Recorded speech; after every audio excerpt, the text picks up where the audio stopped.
Hola, buenas tardes a todos y a todas.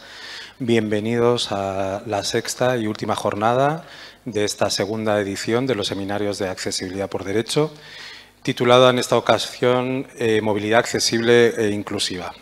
Agradecemos la presencia, sobre todo en una tarde tan complicada meteorológicamente, de todos los que estáis aquí y también de las personas que nos están siguiendo por streaming en línea a través de YouTube. Bueno, voy a dar paso a la primera mesa que va a coordinar nuestra compañera Isabel Vázquez. Así que, bueno, sin más preámbulo, damos inicio y comenzamos. Isabel. Muy bien, muchas gracias. Muchas gracias, Santiago. Pues, efectivamente, damos comienzo a la...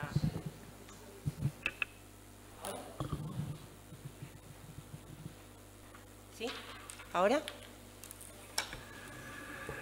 ¿Ahora? Ahora. Vale, perdón. Pues bien, como decía, vamos a dar comienzo a la sexta y última jornada de la segunda edición de los seminarios de accesibilidad por derecho, movilidad accesible e inclusiva. Bueno, como decía Santiago ya, gracias a todas las personas que nos acompañáis en el CEAPAT, gracias por venir.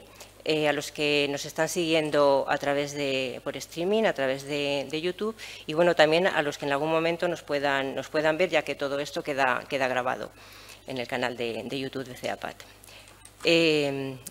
A última hora ha habido cambios en esta mesa. Éramos 4 y bueno, pues ahora estamos 2 por cosas que pasan. Ahora os comentaré un poco. Entonces, me acompaña de manera presencial Paula Caicedo y de manera virtual, pero no en directo, sino en diferido, vamos a tener a Adrián Muelas, que es del Ministerio de Transporte. Ha grabado un vídeo porque no ha podido acudir a última hora. Entonces, bueno, pues lanzaré un vídeo y estupendamente. Y Aitor Fernández, que venía de Alicante, ha llegado hasta Madrid, pero bueno, pues ha tenido problemas también, en este caso con su perro guía, y no ha podido acercarse hasta aquí, se ha tenido que ir. Entonces, bueno, pues entre Paula y yo, pues haremos la presentación en presencial. Bueno, yo soy Isabel Vázquez, soy ingeniera técnica industrial, trabajo en el CEAPAT desde hace 30 años. En ese momento era un momento de cambios respecto al transporte, sobre todo respecto a la accesibilidad en el transporte. Era el año 92 y ahí empezó pues, el primer autobús accesible, autobús de piso bajo, y empezaron a funcionar los primeros taxis accesibles para todas las personas, ¿no? Los eurotaxis. Bien, han pasado muchos años, por supuesto se ha hecho mucho en favor de la accesibilidad, pero aún queda muchísimo trabajo pendiente. En este momento no vamos a hablar de transporte accesible, pero vamos a hablar de la movilidad en general. Y en la actualidad estamos viviendo un cambio de modelo, un cambio en el que la movilidad tradicional está dando paso a otra forma de desplazarnos. Se está apostando por modos de transporte más eficientes y respetuosos con el medio ambiente para conseguir una movilidad más sostenible, y está fenomenal, ¿no? Pero en este momento de cambios es imprescindible que esté presente, que tengamos en cuenta a toda la sociedad, que la movilidad se entienda como un derecho y se planteen soluciones de accesibilidad universal a los problemas reales de movilidad. Pues bien, en esta primera mesa vamos a hablar, como digo, de este cambio de modelo de la movilidad del futuro. Por otro lado, bueno, la tecnología está jugando un papel muy importante en nuestra vida, ¿no? En este caso, en el tema de la movilidad. Lo primero que hacemos antes de desplazarnos, la mayoría de nosotros, es coger el móvil, abrir una aplicación, y en función de lo que vayamos a hacer, pues es cargar la tarjeta de transporte, comprar un billete de metro, ver el trayecto más accesible o más adecuado, etcétera. De este tema se va a hablar en la segunda mesa, la innovación para la movilidad inclusiva a través de la tecnología. Y, por último, la expansión actual de nuevas modalidades de transporte y la convivencia de estas con las personas más vulnerables y con la sociedad en general será el tema a tratar en la tercera mesa, la convivencia del peatón con nuevas modalidades de transporte. Y, bueno, pues sin más, voy a dar paso a esta primera mesa. Paula, voy a poner primero el vídeo de Adrián Muelas, del Ministerio, y Ángel está... Ángel, ¿estás por ahí? ¿Me puedes poner la contraseña, por favor?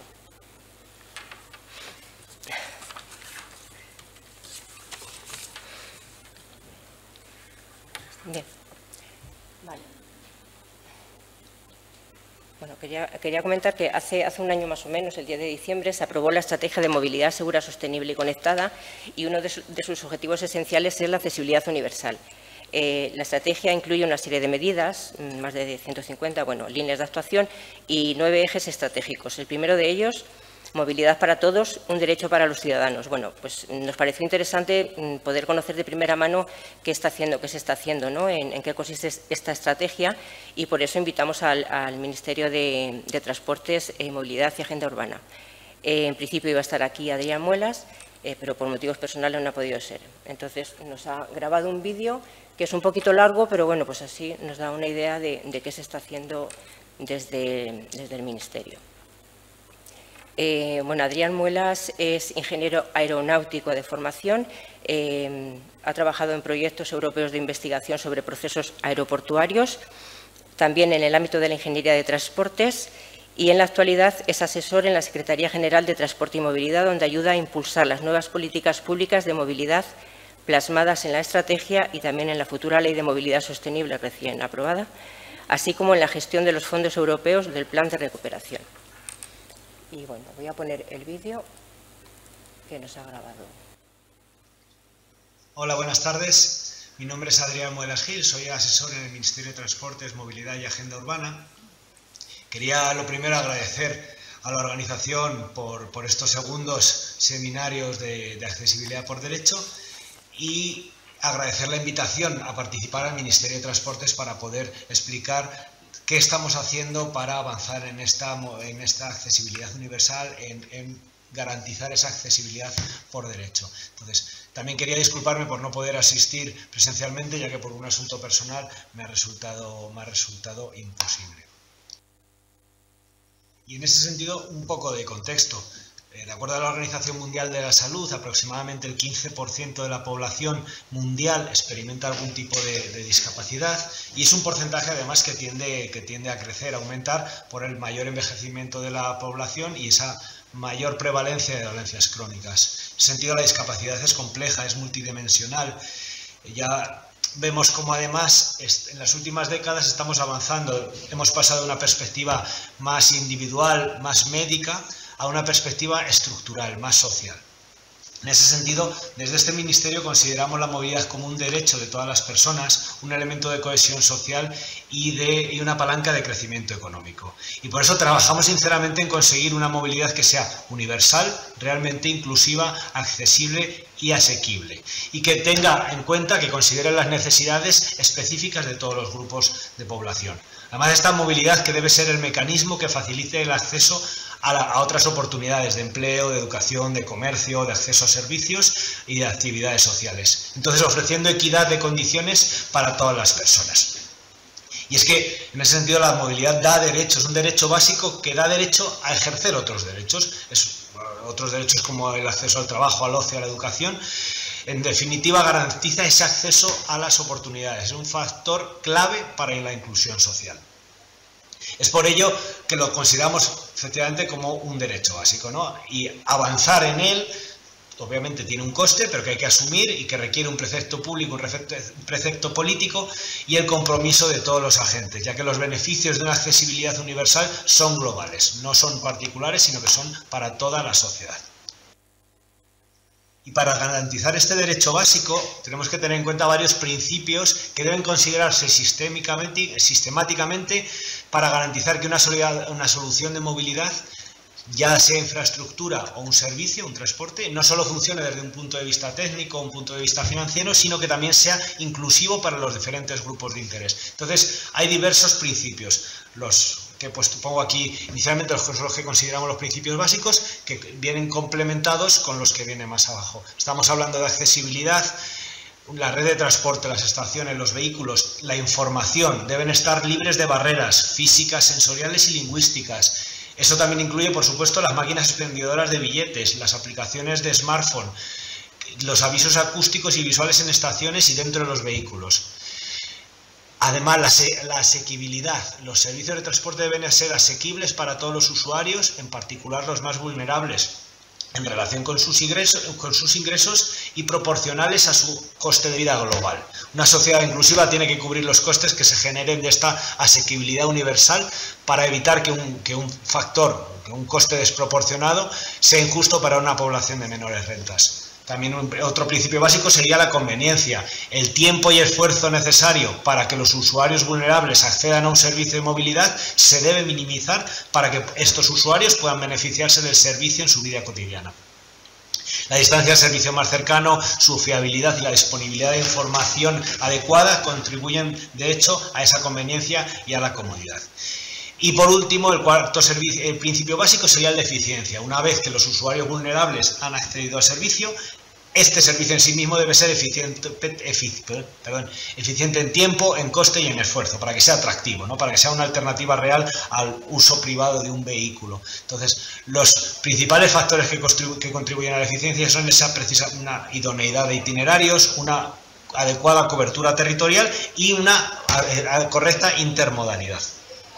Estos cuatro principios básicos se complementan con el principio de empoderamiento para permitir a los usuarios vulnerables utilizar sus capacidades y utilizar el servicio con confianza, empatía, de modo que las soluciones de movilidad inclusiva ayuden a sensibilizar y generar empatía entre todos los usuarios. Por supuesto, también el principio de igualdad de género. La movilidad debe ofrecer servicios equivalentes a los usuarios según su género, asumiendo las necesidades que pudieran no ser las mismas. Y, sin duda, siempre la seguridad. Las soluciones deben aumentar la seguridad tanto real como percibida de los usuarios vulnerables y protegerlos de accidentes, de intimidaciones, robos, etc. Entonces, las iniciativas para crear sistemas de movilidad accesible o cómo avanzar hacia ello que se deben articular en torno a varios puntos. Primero, la mejora de la accesibilidad de infraestructura y de los servicios de transporte público, considerando la accesibilidad tanto de infraestructuras o instalaciones físicas como del material móvil o vehículos, así como el vínculo entre ambos, que condiciona precisamente esos movimientos básicos de embarque y desembarque. Hay que también trabajar en la adaptación de los sistemas de información, de señalización, de orientación, establecer unos servicios de transporte adecuados para las personas que tengan necesidades especiales. Por supuesto, trabajar en creación de campañas, en programas de educación y sensibilización para mejorar las políticas, las prácticas y el propio uso de los servicios por parte de los usuarios. El uso de un enfoque transsectorial, horizontal, que no tenga en cuenta solo al sector de la movilidad, incluya otros aspectos asociados, por ejemplo, a sanidad, educación, economía, etc.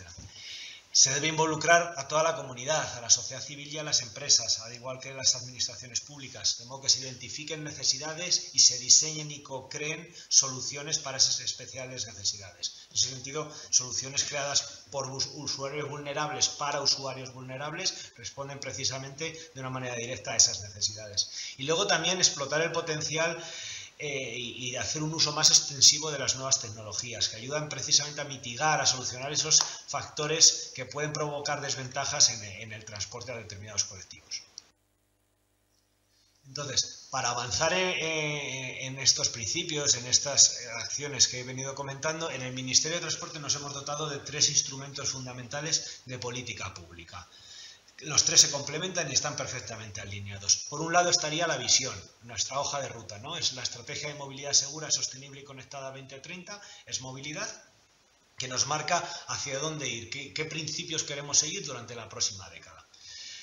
Después estaría lo que es la norma, la Ley de Movilidad Sostenible, en la cual lleva a un marco normativo aquellos aspectos de la estrategia de movilidad que requieren para su implantación una disposición en norma de ley. Y por otro lado, la financiación, el instrumento financiero que, entre otras herramientas, ahora nos estamos dotando a través del Plan de Recuperación, Transformación y Resiliencia, que nos permite acceder a un volumen inusual de recursos para poder implantar precisamente lo que busca la estrategia y se plasma también en la ley. Entonces, simplemente indicar que tanto la estrategia y la ley, por sus profundas componentes de reforma, están incluidas dentro del plan de recuperación. El primero de estos instrumentos, la estrategia de movilidad. En el Ministerio llevamos ya tiempo trabajando en ella, es la hoja de ruta que se aprobó en el Consejo de Ministros en diciembre del año pasado, en diciembre de 2021, tras un ambicioso proceso de participación pública, el que denominamos el diálogo abierto de movilidad. Esta estrategia es una reforma estructural muy importante y como tal ha sido considerada parte del plan de recuperación. Se estructura en 9 ejes, más de 40 líneas de actuación, más de 150 medidas concretas. Y de hecho ya el primer eje de la estrategia hace precisamente referencia a la movilidad para todas las personas. El eje 1 de movilidad para todos tiene de hecho una línea de actuación específica llamada accesibilidad universal. Y el objetivo de esa línea, que tiene distintas acciones, es garantizar la accesibilidad universal a las infraestructuras y medios de transporte para las personas con discapacidad y con movilidad reducida, así como fomentar una movilidad más inclusiva. Y para ello se trabaja en 5 componentes fundamentales dentro de esa línea de actuación. Trabajar en las infraestructuras, trabajar en los vehículos, trabajar en el vínculo entre ambos, trabajar en los sistemas de información y trabajar precisamente en la propia prestación del servicio. Se busca eliminar completamente las barreras de movilidad y de comunicación en el ciclo completo del viaje, facilitando información en tiempo real sobre las condiciones de accesibilidad de las infraestructuras y del material móvil. Además, somos conscientes de que no basta con mejorar la accesibilidad de infraestructuras, no basta con mejorar la comunicación, sino que también hay que realizar una labor de sensibilización, de concienciación a la sociedad en materia de accesibilidad, que es imprescindible para lograr una movilidad sostenible, teniendo en cuenta que la sostenibilidad incluye el componente social siempre. Entonces debe incorporarse este componente de accesibilidad universal desde el principio, desde el diseño de las políticas de movilidad. En paralelo a las medidas que se recogen en la estrategia de movilidad, desde este Ministerio colaboramos proactivamente con el Ministerio de Derechos Sociales y Agenda 2030 en distintas iniciativas y modificaciones normativas que lidera dicho Ministerio y en las que colaboramos activamente. Por ejemplo, hemos venido participando en el proyecto de ley en materia de accesibilidad de productos y servicios que precisamente se está tramitando ahora en el Parlamento y que viene a transponer algunas directivas de la Unión Europea a nuestro marco nacional, adaptando los textos de Europa, en algún caso incluso yendo a más en determinados aspectos. Uno de los objetivos del proyecto es establecer los requisitos de accesibilidad universal de determinados productos para optimizar su uso de manera autónoma por todas las personas y en particular las personas con discapacidad. Entre esos productos y servicios incluidos dentro de este proyecto de ley se encuentran, por ejemplo, las terminales de pago de los servicios de transporte, las máquinas expendedoras de billetes, las propias web y las aplicaciones móviles de los operadores de transporte. También también trabajamos en las modificaciones necesarias para cumplir con la Ley 27/2007, por la que se regulan los medios de apoyo a la comunicación oral de las personas sordas con discapacidad auditiva y sordociega.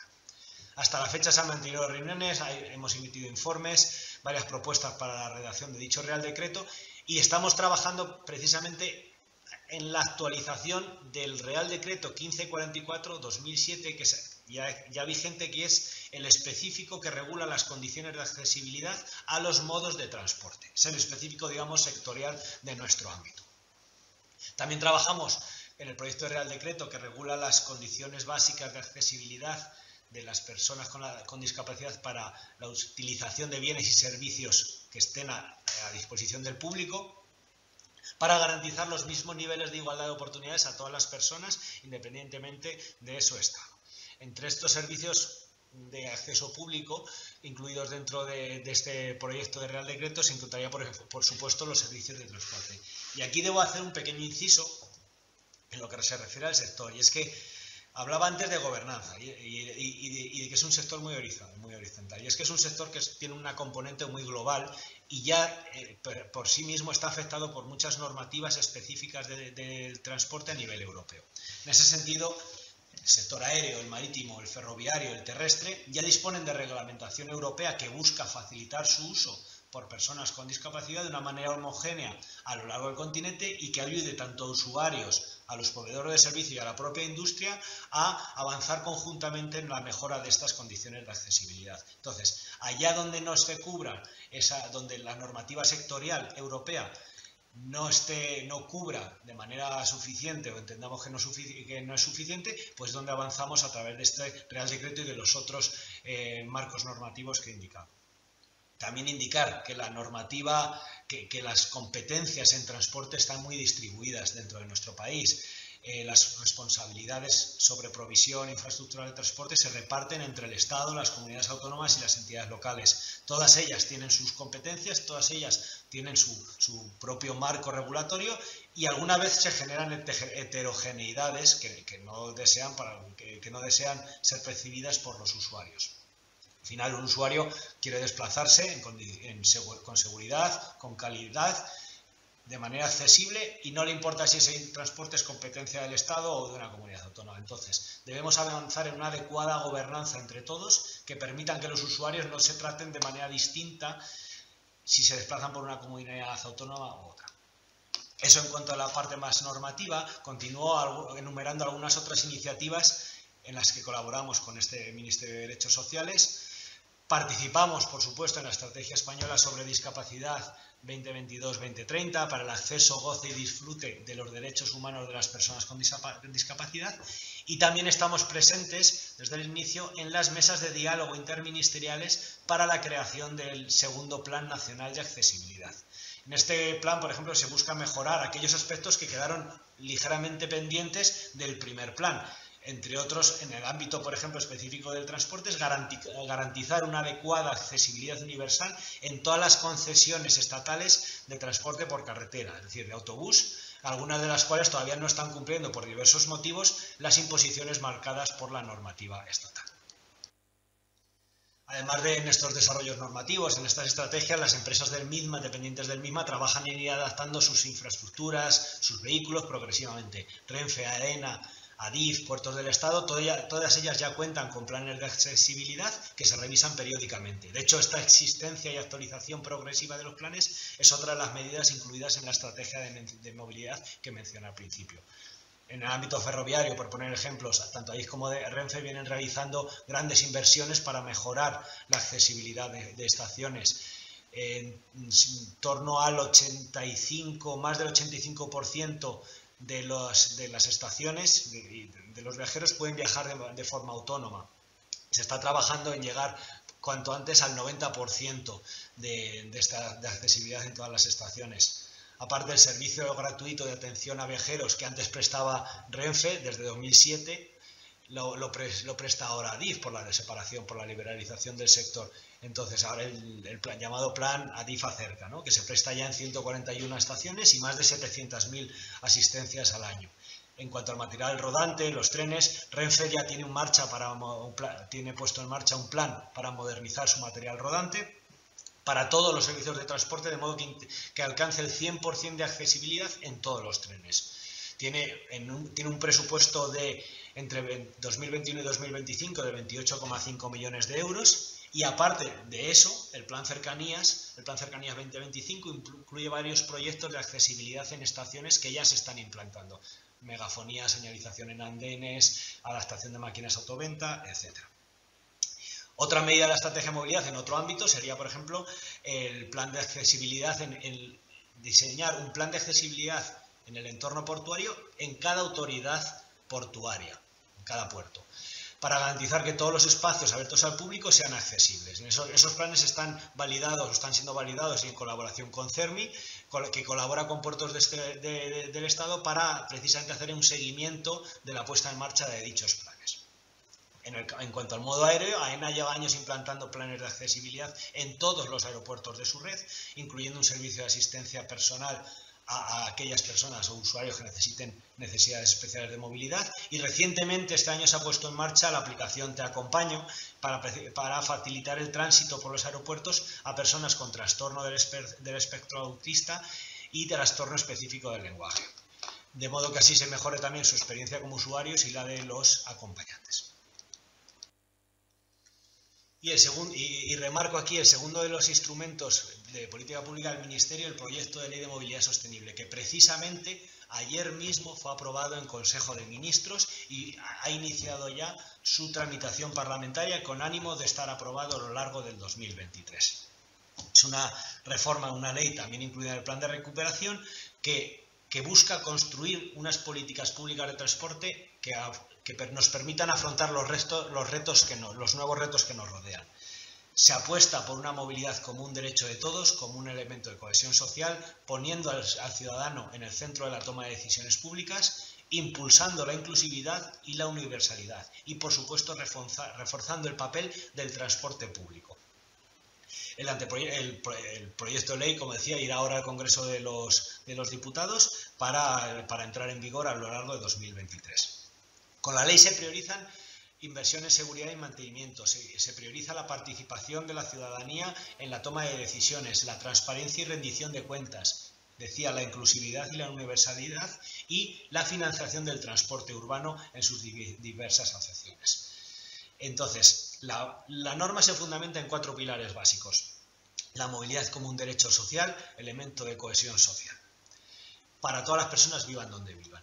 Una movilidad limpia y saludable que promueva el desplazamiento activo, el transporte colectivo y las zonas urbanas libres de humo y de congestión. También un sistema de transporte digital e innovador, utilizando el papel de las nuevas tecnologías e incorporando nuevos medios y nuevas maneras de planificar y de ofrecer viajes y servicios. Y por otro lado, la parte de invertir mejor al servicio de los ciudadanos, de una forma más eficiente, controlando el gasto público y permitiendo mayor participación pública y mayor transparencia en las decisiones. De hecho, en este esquema, ya en el artículo 1 de la ley se define qué se entiende como el sistema de movilidad sostenible, lo comentaba antes, ¿no? Conjunto de infraestructuras, de modos de servicio, que permita una mayor cohesión social. Y en el esquema de la derecha vemos toda la diversidad de componentes que se contemplan dentro de este proyecto de ley. Hablaba antes de las 4 componentes fundamentales, los 4 pilares de la ley. En cuanto al pilar social, se puede agrupar las distintas actuaciones o artículos de la ley en avanzar en la movilidad inclusiva, en mejorar la perspectiva de género del transporte, en avanzar en las propias necesidades formativas del sector del transporte y de la movilidad y el refuerzo de nuevo en la participación y rendición de cuentas. Y aquí remarco un artículo específico, el artículo 31, que precisamente habla de la movilidad inclusiva para personas con discapacidad o movilidad reducida. Entonces, la ley establece, no lo voy a leer entero, pero la ley establece que las administraciones públicas adopten políticas de movilidad inclusiva como una herramienta imprescindible para lograr el objetivo de cohesión social, promoviendo la accesibilidad universal a las infraestructuras y a los medios de transporte, en condiciones de igualdad y no discriminación para todos los usuarios. Y nada, ya voy terminando mi intervención, remarcando el calendario de la ley. Ahora en este mes de diciembre se ha aprobado por Consejo de Ministros y se ha remitido a las Cortes y ya se inicia el trámite parlamentario con el objetivo de, antes de que acabe el año que viene, tenerla aprobada y con la entrada en vigor. De modo que así también, por un lado, se implante una necesaria reforma en nuestro sistema de movilidad y así también cumplamos con los propios compromisos adquiridos ante Europa dentro del Plan de Recuperación, Transformación y Resiliencia. Y nada más. De nuevo, gracias por su atención, por vuestra atención. Perdonad si me he extendido un poco y el formato de mi intervención. Ya me hubiera gustado poder asistir a la mesa redonda en persona, pero bueno, me ha sido imposible. Entonces, mucho éxito en la jornada y nada, y quedamos para la siguiente. Muchas gracias por vuestra atención. Muy bien. Bueno, pues muchas gracias, Adrián, por tu extensa presentación. Y bueno, yo creo que son buenas noticias si seguiremos de cerca el desarrollo del marco normativo, ¿no? de esa ley de movilidad sostenible. Bueno, es buena noticia también porque es verdad que están contando con personas con discapacidad, con movilidad reducida, ¿no? Ha dicho que están trabajando con CERMI y me consta que también con Fundación 11, entonces, bueno, pues tienen en cuenta trabajar con la persona. Y bueno, sin más, voy a dar paso a María Paula Caicedo. Es responsable, lo voy a traducir, responsable de innovación del Instituto Europeo de Innovación y Tecnología dentro de la iniciativa Movilidad Urbana, o sea, el EIT Urban Mobility, si quieres luego me corriges. Y María Paula posee más de 20 años de experiencia en los que ha trabajado en 4 países diferentes, 3 industrias y diversas áreas, desde el desarrollo de productos, su comercialización y venta hasta la expansión del negocio y la orientación estratégica. Durante los últimos 12 años ha desarrollado su carrera en la industria del automóvil, lo que le ha permitido desarrollar su visión y experiencia sobre el cambio en las tendencias de movilidad y las necesidades del mercado hacia la sostenibilidad. Dice, defender y apostar por una movilidad accesible e inclusiva es uno de los pilares en EIT y Urban Mobility. Eso lo ponía tu compañera y, bueno, pues si es uno de los pilares, creo que está fenomenal. Y, bueno, pues ahora nos contarás algunos proyectos, ¿no? Proyectos europeos relacionados con la accesibilidad universal y para ver qué se está haciendo en el resto de países. ¿Me escuchan? Muchas gracias. Sí. Vale, fantástico. Pues buenas tardes a todos. Gracias, Isabel, por la introducción. Como explicas, tradujiste muy bien. Yo soy la responsable de la regional del sur de Europa, del EIT Urban Mobility, que cubre España, Francia, Portugal, Malta y Grecia. Nosotros ya vamos a compartir la presentación. Es un gusto poder estar acá en este evento porque precisamente la accesibilidad es uno de los pilares de acción para nosotros, es uno de los temas transversales que tratamos en todas las actividades que hacemos. Y hoy quiero, bueno, contarles un poquito más de quién somos y qué hacemos y dar algunos ejemplos de proyectos que tenemos en marcha en temas de accesibilidad. Bueno, nosotros fuimos creados hace 3 años por el Instituto Europeo de Innovación y Tecnología. Como ustedes saben, estamos en medio de una crisis climática y nuestras ciudades en Europa tienen unos objetivos para reducir emisiones, para tener neutralidad climática en el 2050. Y lograr alcanzar esos objetivos, las ciudades solas les queda muy difícil. Entonces, nuestro objetivo es trabajar con todo el ecosistema público, privado y el sector académico y ponerlo al servicio de las ciudades, generando innovación que dé respuesta a los retos de movilidad urbana sostenible que tienen las ciudades. Fantástico, gracias. Como decía, nosotros tenemos diferentes áreas de trabajo, tenemos 9 que guían todo lo que hacemos. La accesibilidad podemos decir que es transversal a todas ellas, pero tenemos una en particular, Mobility for All, que es accesibilidad universal, que básicamente busca cómo diseñamos, cómo estructuramos la movilidad, cómo innovamos en la movilidad para asegurarnos que sea accesible para todos. Y luego tenemos otro pilar en particular que es el de la intermodalidad, que lo que busca es, bueno, cómo conectamos los diferentes medios de transporte que aseguren alternativas válidas, idealmente también alternativas al uso del vehículo privado y que sean accesibles para todos. Nosotros, básicamente, nuestra forma de trabajar tiene 4 pilares. La primera, como digo, es gestionar el ecosistema. Es claro que para innovar, para avanzar, no se puede trabajar solo. Una empresa sola no puede trabajar. Una startup necesita el músculo de la industria. Una innovación necesita el entorno de una ciudad para probar sus soluciones. Se necesita el conocimiento y la innovación que se genera en las universidades. Entonces, gestionamos todo ese ecosistema y lo ponemos en contacto para que alineen agendas, proyectos de innovación, creen consorcios y aceleren la innovación. Luego, otro pilar es dar el empujón que necesita la investigación y el desarrollo para llegar al mercado. Luego explicaré un poco más detalle esto en qué consiste. Entonces, por un lado, trabajamos con todo el ecosistema para esto y luego tenemos otro pilar muy específico dedicado a las startups, donde somos inversores de impacto y hacemos las veces de incubadora y aceleradora. Y finalmente tenemos el tema del conocimiento, la movilidad sostenible. A ver, el transporte es un sector que tiene muchos años, pero la movilidad sostenible es muy joven y eso significa que hay pocos expertos en la materia y significa que el conocimiento está muy concentrado. Entonces, nosotros trabajamos para crear formación, másters, PhDs con universidades o cursos sencillos de pago o gratis para poder preparar, digamos, a los expertos de mañana. Y también trabajamos en actividades de diseminación. Creamos estudios sobre temas importantes de la movilidad y los ponemos a disposición del público, como digo, para asegurar que sea accesible a la mayor cantidad de gente posible. Y de esta manera logramos llegar a esa movilidad para todos y sostenible en nuestras ciudades en Europa. Nuestra red se constituye de más de 300 entidades, la mitad de ellas son socios de nuestra red. Tenemos ciudades, reguladores, tenemos el MITMA, por ejemplo, también hace parte de esta red. Luego tenemos el sector privado con industrias, las pymes, las startups, tenemos universidades y centros de investigación y desarrollo y estudiantes, claramente, también en nuestra red.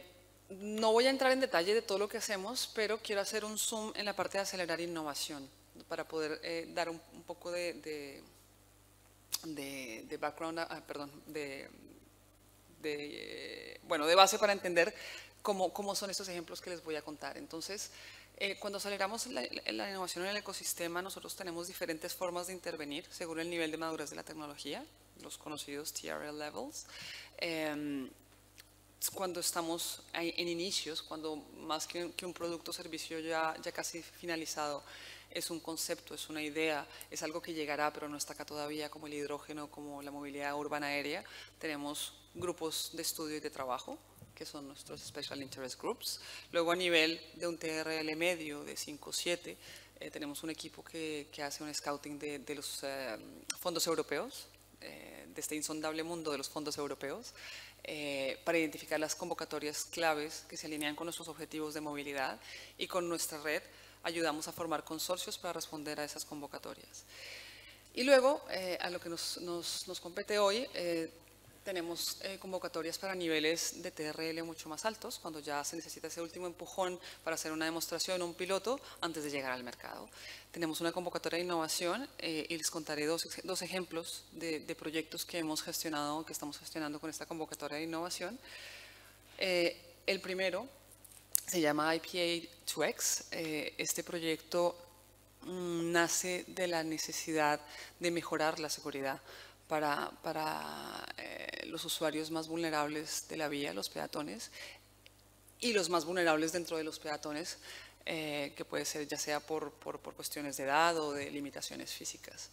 El objetivo de este proyecto, que fue financiado por nosotros por 750.000 euros, comenzó en enero de este año y está a punto de terminar a finales de este mes. Es un consorcio público-privado y de universidades, y el objetivo, el resultado es lo que ustedes ven ahí. Es un robot, es un asistente inteligente para peatones que tiene una serie de sensores que ayudan a identificar el entorno del peatón, que también tiene una plataforma de comunicación con los vehículos, incluso con el peatón a través de sonidos, para asegurar que siempre se priorice el peatón frente a su entorno. Se han hecho 3 pilotos en ciudades europeas, en Ljubljana, en Módena y en Milano. Y este segundo proyecto va un poco hacia la misma lógica de proteger y mejorar la seguridad para los más vulnerables en el uso de la vía. Acá no solamente peatones, sino también ciclistas, se llama WalkSight Data, y lo que busca es recuperar y gestionar información del ecosistema en el que se mueven estos peatones y estos ciclistas, para mejorar la toma de decisiones de los ayuntamientos a la hora de diseñar, de reorganizar el flujo del tráfico. Esto implica unos sensores que se instalan en las bicicletas de ciertas zonas donde se están haciendo las pruebas, que son las que proveen la información. Por ejemplo, cuáles son las zonas más críticas, donde hay más riesgo de accidente, donde hay poca visibilidad, donde las velocidades de los otros vehículos que comparten la vía llegan a ser peligrosas para los peatones y los ciclistas. Toda esta información se trata en una plataforma cloud y también hay una plataforma de comunicación con los vehículos en las zonas donde se están haciendo las pruebas. Este proyecto comenzó en el 2021 y terminó en marzo de este año. Y fue financiado con medio millón de euros de parte de EIT Urban Mobility. También es un consorcio de público, privado y universidades. Luego, dentro de este proceso de acelerar el ecosistema, llegamos a temas mucho más concretos en cuestión de movilidad. Nosotros, otra manera de intervenir y de ayudar a las ciudades es simplemente sentarnos con ellas, identificar cuáles son los retos más concretos que tienen y seleccionar un par, y a través de convocatorias, City Challenge Based Calls, tenemos una que se llama Raptor, que es más sencilla, más corta, y una que se llama Challenge My City, que toma más tiempo, pero al final las dos buscan lo mismo, es identificar ese reto, crear una convocatoria, donde ya no buscamos consorcios, sino soluciones de una startup o una pyme, que innoven en su producto para responder a esta necesidad. Se les financia el piloto, que puede ir de unas semanas a 6 meses, y lo que se busca es que la ciudad pueda empezar a testear de manera ágil estas soluciones, y si les funcionan, las puede adoptar sin el riesgo o el trabajo que les costaría a ellas hacerlos por su propio lado. Es más fácil de escalar dentro de la ciudad, dentro del país o incluso en otras ciudades europeas, que al final es lo que buscamos, que cuando identificamos estos retos sean retos que sean replicables, para que con ese piloto que se hace en una ciudad podamos ir solucionando el mismo problema en otras ciudades, donde de pronto sin resultados o análisis o datos concretos sobre cómo han ido estos o cómo funciona una solución, no se atreverían a invertir en este tipo de soluciones. Un ejemplo de esto es en Estambul. El 5% de los viajes diarios en Estambul se hacen en taxi, y hoy en día la demanda de taxi supera la oferta. Entonces, bueno, es posible que esto haga que los taxis se puedan dar el lujo, no todos, pero una buena parte se da el lujo de escoger a quién recibe en su vehículo. Entonces, se está viendo una situación en que el taxista discrimina por la longitud del trayecto, por la zona donde recoge el pasajero, si es un turista mejor que si es un residente, también por su aspecto físico, por lo cual claramente es inaceptable, y el proyecto lo que busca es buscar mecanismos o herramientas que ayuden a eliminar esta práctica informal de discriminación. Como pueden ver, esto es un tema mucho más específico que la seguridad en general, y bueno, de esta manera podemos atacar lo grande y lo pequeño, digamos, en temas de retos de las ciudades. El segundo ejemplo que quería comentarles, vamos a Portugal, en Cascais. En la ciudad antigua, en el centro de la ciudad antigua, había altos niveles de congestión. Entonces, las autoridades locales decidieron limitar y restringir el acceso a los vehículos privados, lo cual funcionó muy bien. Sin embargo, tuvo la consecuencia de reducir el flujo de personas que visitaban la zona comercial. Y a su vez, los residentes se les había dificultado aún más el acceso de y hacia su zona de residencia. Entonces, el objetivo de este proyecto de esta convocatoria es cómo podemos solucionar este tema, porque hay que tener en cuenta que no siempre el transporte público, tal como lo conocemos, es la solución. Es decir, acá no hay suficiente masa crítica para implementar una serie de frecuencias y de líneas de bus que irán la mayor parte del tiempo desocupadas, pero que para poder responder a las necesidades de los residentes y los visitantes deberían tener cierto nivel de frecuencia. Entonces, acá lo que se busca es crear transporte a la demanda, un sistema que permita crear a través de algoritmos una línea, un servicio de bus que no siempre será el mismo y que se adaptará en horas y en distancias y en lugares a lo que la gente necesita, a lo que el usuario necesita ese día.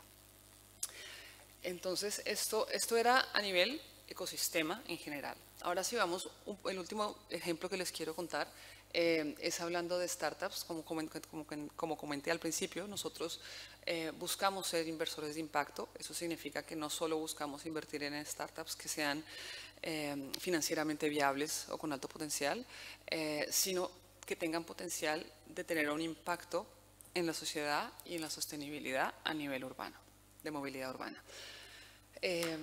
Nosotros tenemos diferentes también programas y proyectos de aceleración y de incubación, y dentro de este proceso en que acompañamos startups, identificamos estas startups en las que queremos invertir. La última en la que invertimos, esta startup se llama Dreamwaves, que está basada en Austria, y básicamente su producto es una aplicación que funciona como un GPS acústico. Entonces, aquellas personas que, por ejemplo, tienen limitaciones visuales, esta aplicación, a través de una serie de sonidos, le ayuda a navegar la ciudad o el área donde se encuentre, y el beneficio está en que tiene sus manos libres. No tiene que tener un aparato en la mano o algún tipo de ayuda física para hacerlo. Entonces, bueno, podría haberles dado muchos más ejemplos, pero quería hacer una pequeña pincelada del tipo de proyectos en los que trabajamos, específicamente en el tema de la accesibilidad, ya sea a nivel macro o a nivel micro. Y como digo, repito como lo que dije al principio, es claro que la accesibilidad es un tema clave de la movilidad urbana y para nosotros es transversal a todo lo que hacemos. Bueno, era todo lo que les quería contar hoy. Si alguien tiene preguntas, pueden contactar conmigo después y con mucho gusto puedo aclararlas. Muchas gracias por la invitación. Pues muchísimas gracias a ti, Paula, muy interesante. Y aprovechando que eres la ponente que estás en presencial, bueno, yo os animaría a que, si tenéis alguna pregunta, claro, sí, si hay alguna pregunta, aprovechéis este momento. Por allí.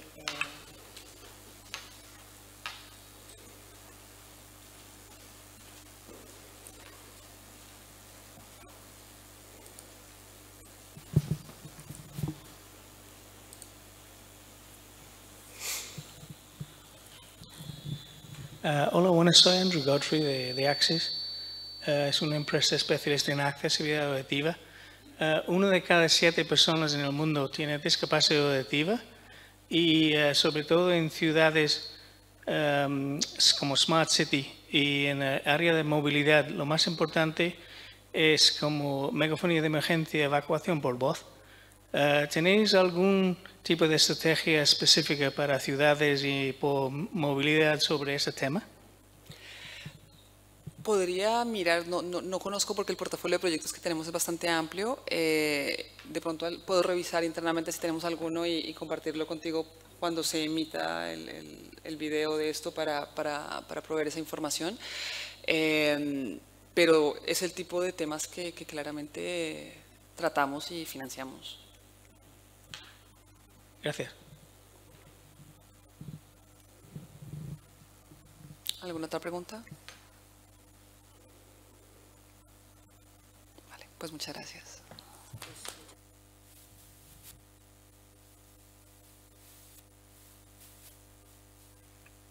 Muchísimas gracias.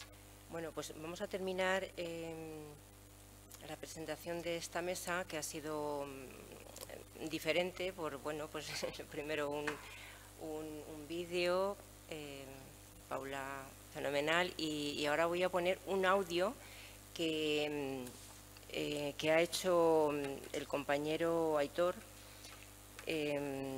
cuando él venía de Alicante, desde Alicante a Madrid con su perro guía, como os comentaba, y bueno, pues se ha puesto malito el perro y no ha podido llegar. Entonces, un poquito antes de llegar dice, bueno, pues grabo un audio y por lo menos, entonces bueno, son creo que 13 minutos y os lo voy a poner. Aitor, bueno, me recordaba el otro día, Aitor, que hoy precisamente 14 de diciembre de hace 5 años se presentó en sociedad AEVA, que es la Asociación Española del Vehículo Autónomo y Conectado, en la que él es el presidente, Y en ese momento nos conocimos por casualidad y bueno, pues desde entonces hemos seguido en contacto, colaborando y apoyando dentro de nuestras posibilidades pues las ventajas que puede tener el vehículo autónomo accesible para las personas mayores y personas con discapacidad o con diferentes necesidades de accesibilidad. Y un poco de esto nos va a hablar Aitor en la grabación que ha hecho. Aitor ha colaborado en el desarrollo de proyectos con organismos multilaterales y grandes empresas, tanto a nivel nacional como internacional. Yo creo que ha tenido contacto con EIT, con Diego o Daniel, y hubiera estado encantado de haberte conocido. Pero bueno, es licenciado en Administración y Dirección de Empresas, se especializó en la Dirección de Marketing Estratégico y bueno, y es cofundador de la Asociación Española del Vehículo Autónomo y Conectado. Y voy a poner su audio y Aitor, muchas gracias y que vaya todo bien.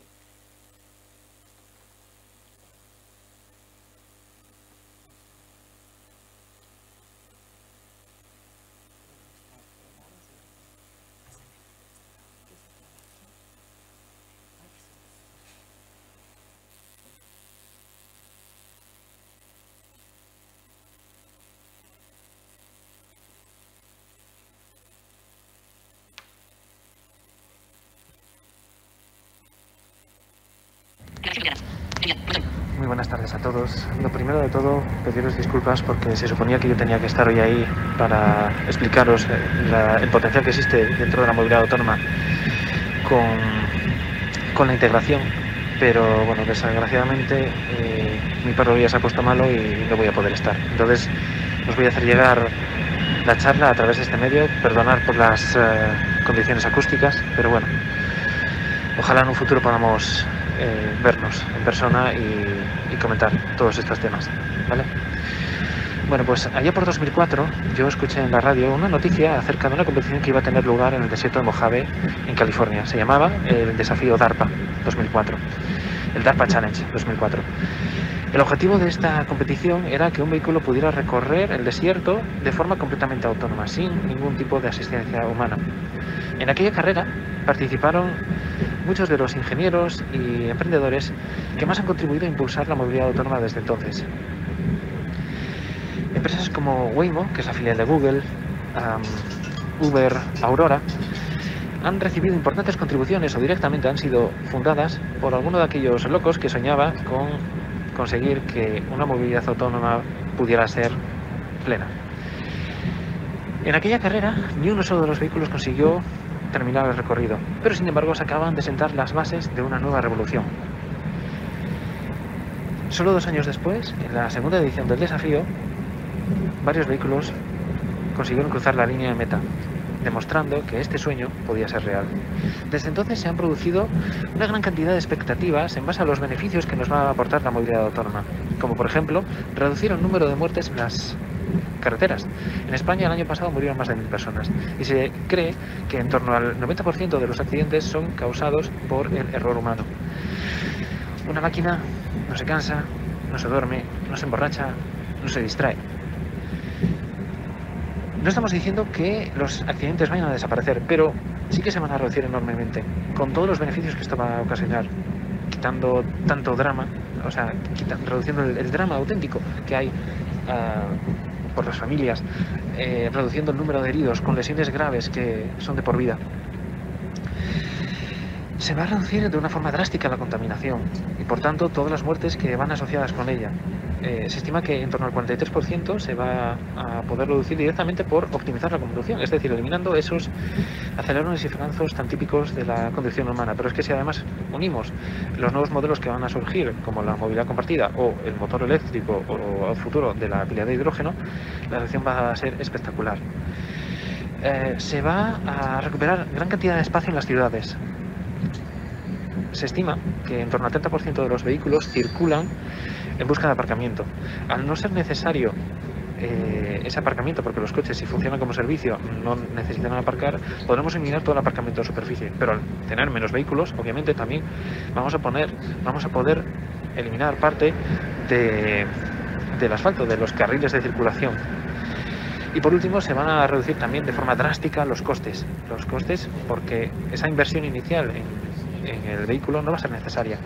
Y adicionalmente, al estar pilotados con una inteligencia artificial, los costes por kilómetro recorrido van a ser todavía menores.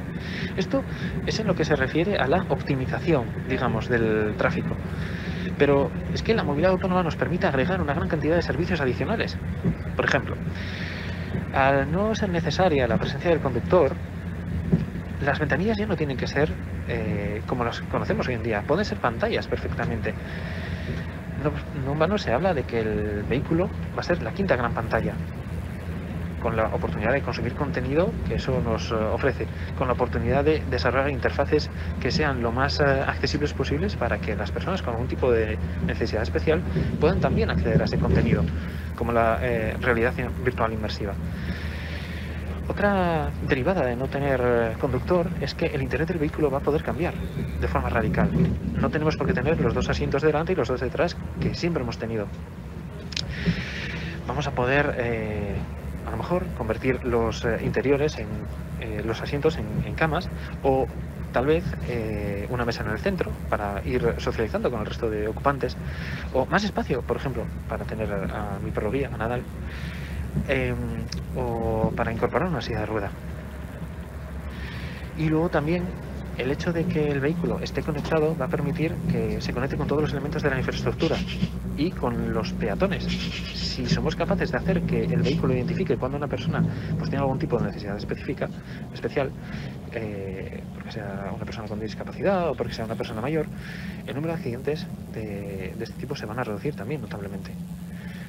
Y lo fundamental, volveremos a disfrutar de la libertad de viajar, sin ningún tipo de limitación por edad, por condición física o por cualquier otra circunstancia. Como podéis ver, esto supone un gran avance para las personas con algún tipo de necesidad especial. Y no en vano, las mayores constructoras del mundo ya estiman que será el público que más se va a beneficiar de todo ello y, por tanto, serán los early adopters. Las empresas que más están invirtiendo en todo este tipo de tecnologías lo tienen muy claro y se están fijando mucho en todos ellos, en todos nosotros, porque yo soy ciego. Es una oportunidad increíble para innovar, para desarrollar nuevos servicios, para plantear nuevas formas de hacer las cosas. Y ejemplos hay muchos. Waymo, por poner uno, es la filial de Google, decía antes, está trabajando con muchas asociaciones en Estados Unidos para conocer y entender bien la problemática de todas estas personas a la hora de utilizar un vehículo y, a su vez, las oportunidades que de ellos se derivan, estudiando toda la casuística de situaciones que se pueden dar. Un ejemplo es, hace unos meses, se encontraron con que en el uso de sus vehículos autónomos, el vehículo, cuando llegaba a un edificio, aparcaba justo a la entrada del parking. Claro, eso para una persona que no tiene ningún problema no supone nada, pero para mí, que no veo, el llegar a la puerta del edificio es un problema, porque no conozco el mapa, o sea, no conozco el parking. Y hablando de mapas, el Google Maps no me daría mucha orientación ahí dentro. Luego hay otra cosa. Cuando hablamos de vehículo autónomo, mucha gente lo tiende a asociar todo al coche autónomo, pero no tiene por qué ser así. Hay muchos otros tipos de vehículos. Están los drones, están los aviones, los trenes, los barcos, los robots. Y si metemos en la ecuación el tema de los robots, las posibilidades que se abren todavía son mayores. Bueno, a fin de cuentas son dispositivos que se mueven de forma autónoma. El CSIC español está investigando con un perro del estilo de los de Boston Dynamics y demás, para ser capaz de guiar a personas con ceguera. En vez de tener ahora mismo perros guía entrenados, vamos a poder desarrollar robots con ese tipo de funcionalidad. Nos van a ofrecer la posibilidad de guiarnos igual que lo hace un perro guía, pero va a ser también un asistente a nivel de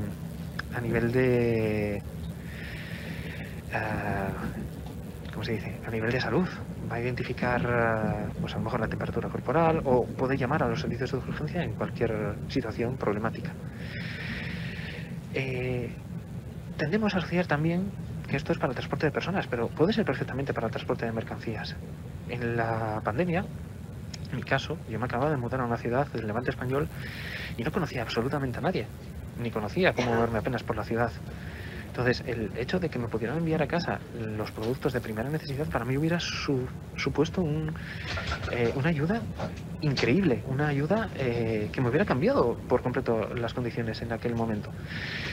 Y esta idea, que obviamente pues, yo sentía como propia, en Estados Unidos y en otros países del mundo se estaba empezando a testear.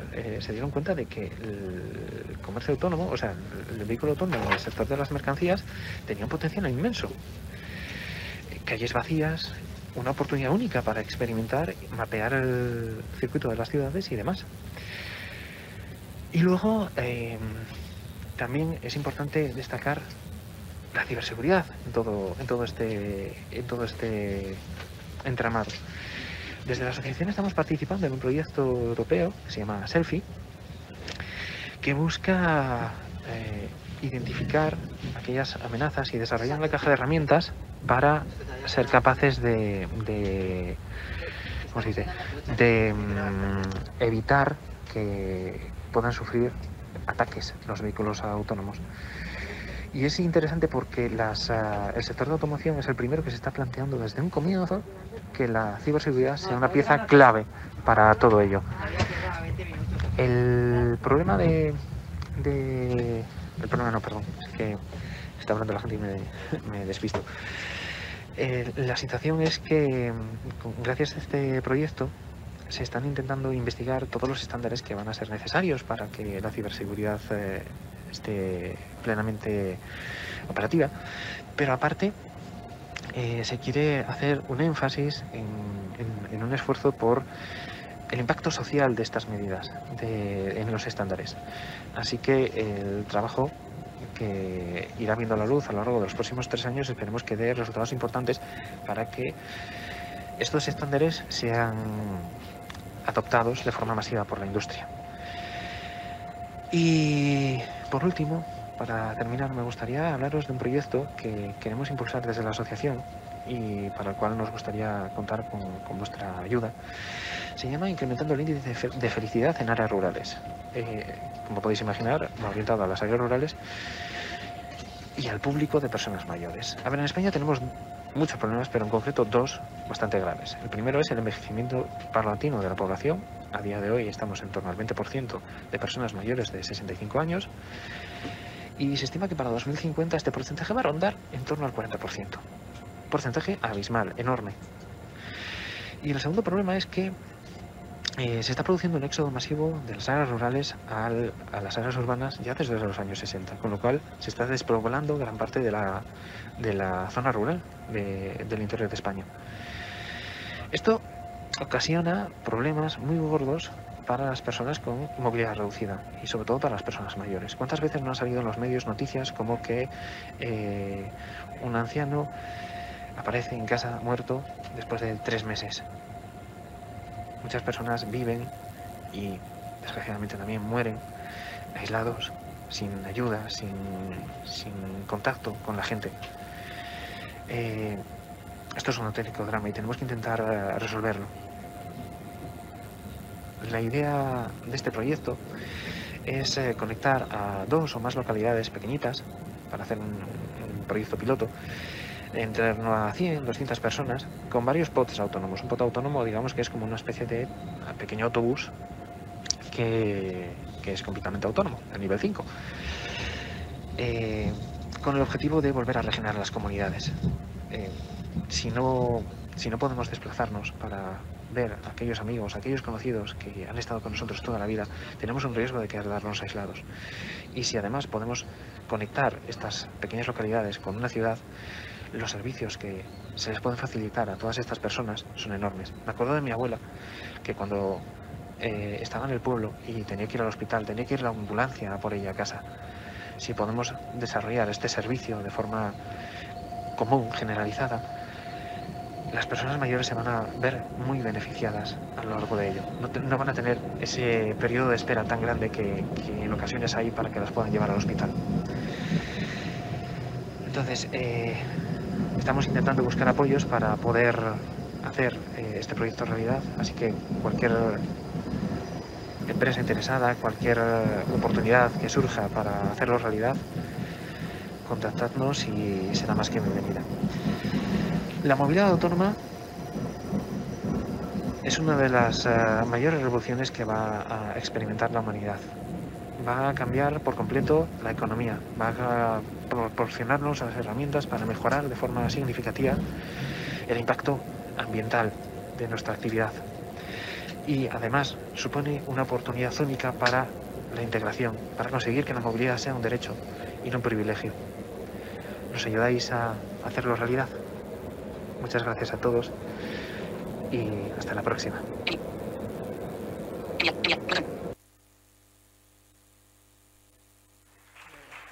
Pues muchas gracias, Aitor. Aitor es un convencido del vehículo autónomo, de que va a llegar pronto y bueno, por ello trabaja y bueno, no vamos a hacerle ninguna pregunta porque no está aquí, pero le agradezco mucho que haya hecho este esfuerzo.